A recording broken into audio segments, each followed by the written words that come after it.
Hello everyone, welcome to Kaushalam. आज हम बात करने जा रहे हैं late filing fee and penalty से रिलेटेड प्रोविजंस के बारे में, रूल्स के बारे में, जो कि जुड़ा है टीडीएस या टीसीएस रिटर्न फाइलिंग से। जहां आपने टीडीएस या टीसीएस रिटर्न ड्यू डेट तक फाइल नहीं करी तो वहां क्या लेट फी है और क्या पेनल्टी है। बट उससे पहले मैं आपको बता दूं कि ड्यू डेट क्या है रिटर्न फाइलिंग की, टीडीएस या टीसीएस की। टीडीएस या टीसीएस की जो रिटर्न फाइलिंग की ड्यू डेट है, मैं स्पेशली बात कर रहा हूँ फाइनेंशियल ईयर 2022 और 2023 की। तो देखिए, टीडीएस या टीसीएस की रिटर्न क्वार्टरली फाइल करनी होती है। तो पहली रिटर्न जो जाती है अप्रैल मई जून क्वार्टर की, वो 30 जून जब क्वार्टर एंड होता है तो क्वार्टर एंड के next month means next month की लास्ट डेट तक 31 जुलाई तक आपको यहाँ रिटर्न फाइल करना कंपलसरी होता है उस क्वार्टर की जो क्वार्टर एंड हुआ है 30 जून को। टीसीएस के केस में 15 जुलाई तक आपको रिटर्न फाइल करनी होगी। टीडीएस के केस में 31 जुलाई। 30 सितंबर जो क्वार्टर एंड हुआ है मींस जो कि जुलाई अगस्त सितंबर वाला क्वार्टर है, जो 30 सितंबर को एंड हो गया, उस क्वार्टर की रिटर्न जाएगी लास्ट अप टू 31 अक्टूबर in case of TDS. In case of TCS date होगी 15 अक्टूबर। जो क्वार्टर एंड हुआ है दिसंबर 31 दिसंबर को मींस फोटो क्वार्टर अक्टूबर, नवंबर और दिसंबर, उसके लिए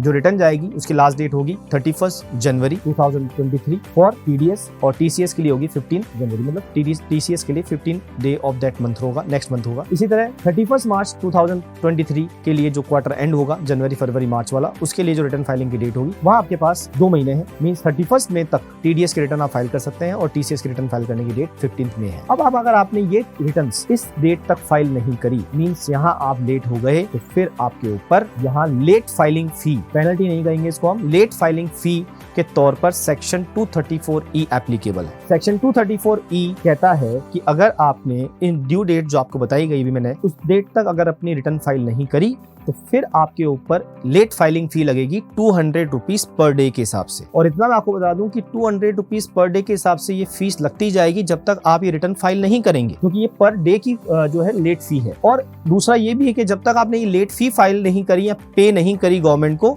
आप टीडीएस टीसीएस की रिटर्न भी फाइल नहीं कर पाएंगे। मींस टीडीएस टीसीएस की रिटर्न फाइल करने से पहले जरूरी है कि ये फी आपको जमा करा देनी है। दूसरी बात, ये जो फी है ये कितनी हो सकती है मैक्सिमम, तो आपको बता दूं लेट फी का अमाउंट टीडीएस के अमाउंट से ज्यादा नहीं होगा। सपोज आपका लेट फी का अमाउंट ही 10,000 रुपए हो गया और टीडीएस का अमाउंट 8,000 रुपए, ये जो आपको जमा कराना था या रिटर्न जिसको फाइल करनी थी उसमें टीडीएस का अमाउंट 8,000 ही था, तो उस केस में आपकी जो टोटल फी होगी लास्ट मैक्सिमम वो 8,000 होगी। अब इसी तरह एक और प्रोविजन है, एक और सेक्शन है जो कि पेनल्टी से रिलेटेड है। इन केस आप रिटर्न फाइल नहीं करते हैं ड्यू डेट तक और फाइल भी करते हैं तो इनकरेक्ट रिटर्न फाइल करते हैं, तो वहां पर असेसिंग ऑफिसर आपसे एक और पेनल्टी चार्ज कर सकता है सेक्शन 271H की, और ये पेनल्टी का अमाउंट होगा 10,000 रुपए, जो कि मैक्सिमम 1 लाख रुपए तक लिया जा सकता है। मिनिमम 10,000 है मींस मिनिमम 10,000 की पेनल्टी आपको देनी होगी इन केस आप रिटर्न फाइल नहीं करते हैं ड्यू डेट तक, या फिर रिटर्न फाइल करते हैं तो उसमें कहीं ना कहीं कोई गलती कर देते हैं, इनकरेक्ट स्टेटमेंट आप फाइल कर देते हैं, तो ये पेनल्टी भी आपके ऊपर फिर एप्लीकेबल हो जाएगी। तो ये थी जानकारी टीडीएस और टीसीएस से रिलेटेड